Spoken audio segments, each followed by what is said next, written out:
Do you think Lean only works for high-volume manufacturers? Think again. Lean can be applied to any organization, from hospitals to insurance companies.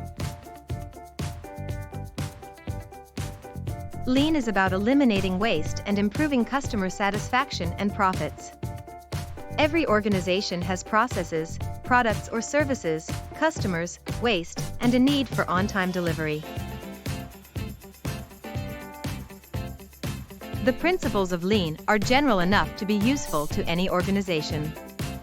It's the interpretation and improper application that leads to failure. One size does not fit all when it comes to implementing Lean. Tools need to be customized to meet an organization's specific needs. Think creatively about how Lean can be modified for your organization.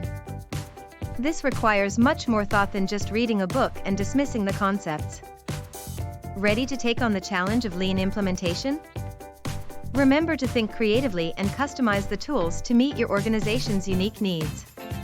To learn more, visit emsstrategies.com.